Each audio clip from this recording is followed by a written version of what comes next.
रुख करेंगे इस वक्त की बड़ी खबर का। बीजेपी के संगठन महामंत्री बीएल संतोष की पीएम मोदी से मुलाकात हुई है। बीएल संतोष ने संसद में प्रधानमंत्री मोदी से मुलाकात की है। बता दें कि मुलाकात की पीएम मोदी से उन्होंने और गृह मंत्री से भी मिलने पहुंचे हैं। कल सीएम योगी के साथ बीएल संतोष की मुलाकात हुई थी। यूपी में संगठन ने बड़े बदलाव की अटकलें अब तेज हो गई है। तो बड़ी खबर आपको बता दें, बीजेपी के संगठन महामंत्री बीएल संतोष संसद पहुंचे और बीएल संतोष ने संसद में पीएम मोदी से मुलाकात की। वहीं पीएम मोदी से मुलाकात के बाद गृह मंत्री से भी मिलने वो पहुंचे। कल सीएम योगी के साथ भी बीएल संतोष की मुलाकात हुई थी। यूपी में संगठन में बड़े बदलाव की अटकलें अब तेज हो गई है। विकास चंद्रा हमारे संवाददाता ज्यादा जानकारी के साथ जुड़ गए हैं। विकास, क्या मायने निकाले जाएं महामंत्री बीएल संतोष की प्रधानमंत्री नरेंद्र मोदी और गृह मंत्री अमित शाह से मुलाकात के?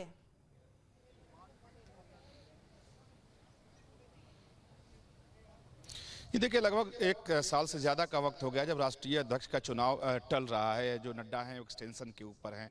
उसके पहले जो बीजेपी का संविधान कहता है कि राष्ट्रीय अध्यक्ष के चुनाव के पहले कम से कम 50% संगठन के चुनाव हो जाने चाहिए, तो वो पूरा हो गया। लेकिन उत्तर प्रदेश के संगठन का चुनाव नहीं हुआ, यानी वहाँ के अध्यक्ष का चुनाव अभी तक नहीं हो सका है।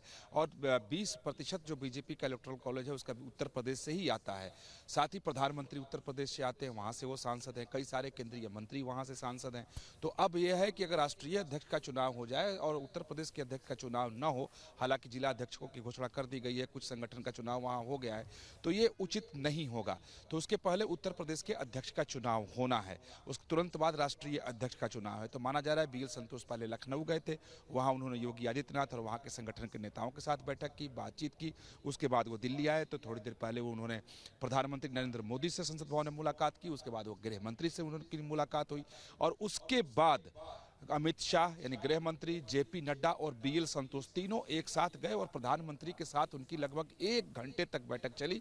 और आपको बता दूं कि अभी अभी वो बैठक खत्म हुई है, लगभग 2 से 3 मिनट पहले।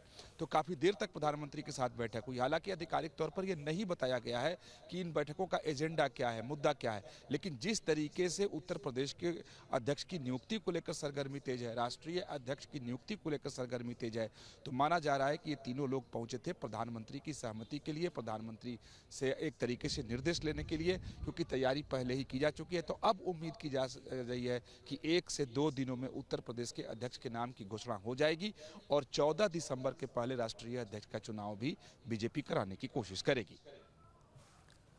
विकास, एक और बड़ी चीज ये भी थी कि कल उत्तर प्रदेश में मुख्यमंत्री योगी आदित्यनाथ के साथ भी बैठक हुई थी और उसमें कहा जा रहा था कि एक सूची तैयार की गई है जिसमें तमाम नाम हैं। तो क्या उस सूची को लेकर भी वो वहां पहुंचेंगे? चूंकि आपने ब्यौरा दिया है कि किस तरह से वहां पर, हालांकि आधिकारिक पुष्टि नहीं हुई है कि क्या कुछ बातें हुई होंगी, लेकिन जिस तरह से बातें निकलकर सामने भी आ रही हैं, तो क्या उस लिस्ट को लेकर भी पहुंचे होंगे? क्योंकि हमने देखा है कि बीजेपी हमेशा बहुत सोच समझ कर फैसला लेती है, चाहे वो किसी भी पद के लिए किसी व्यक्ति का चुनाव करना हो।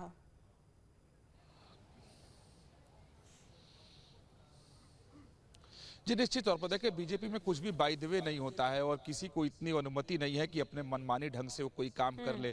बेशक उसको अधिकार दिया गया हो कि आपको करना है, लेकिन पूरे संगठन को विश्वास में लेकर जो परिपाटी परंपरा है उसके तहत ही चलना होता है। आप देखिए, उत्तर प्रदेश में आगे विधानसभा चुनाव होना है, तो बीजेपी बिल्कुल रिस्क नहीं लेना चाहती है, क्योंकि उत्तर प्रदेश जो है वो बीजेपी का गढ़ माना जाता है। तो बीजेपी बिल्कुल वहाँ नुकसान उठाने के मूड में नहीं है। इसलिए जो भी कदम पार्टी की तरफ से उठाए जा रहे हैं, फूंक फूंक कर उठाए जा रहे हैं। यही वजह है कि अध्यक्ष कौन हो, समीकरण कैसा हो, ब्राह्मण को बनाया जाए या किसी पिछड़े समाज के व्यक्ति को बनाया जाए या दलित को बनाया जाए, किस पर दाव लगाया जाए, इस पर काफी दिनों से पार्टी के अंदर मंथन हो रहा था। तो अब जो जानकारी है कि अब पार्टी ने निर्णय ले लिया है और प्रधानमंत्री की सहमति की आवश्यकता थी। उसके पहले जैसा आपने कहा, लखनऊ गए थे, निश्चित योगी आदित्यनाथ से बीएल संतोष की मुलाकात हुई, वहां के संगठन मंत्री के साथ उनकी बैठक हुई। तो जब वो यहाँ आए बैठक में, तो निश्चित वहां की पूरी रिपोर्ट और पूरी लिस्ट के साथ वो पहुंचे होंगे, क्योंकि प्रधानमंत्री के सामने आकर के वो जुबानी बात नहीं कर सकते।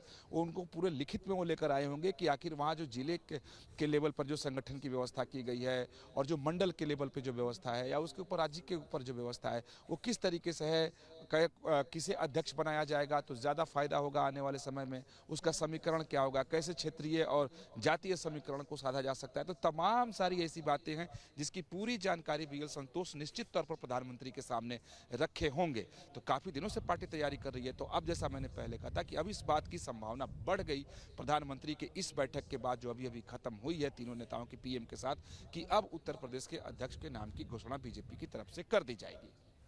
ठीक है विकास, तमाम जानकारी हम तक पहुंचाने के लिए आपका बहुत बहुत धन्यवाद। जहां भक्ति है हर शब्द में, कथाओं में छिपे हैं दिव्य रहस्य और ज्योतिष देता है जीवन को दिशा। धर्म से जुड़ी हर बातों को जानने के लिए हमारे चैनल स्तुति को सब्सक्राइब करें। चैनल पर जाने के लिए इस लिंक पर क्लिक करें।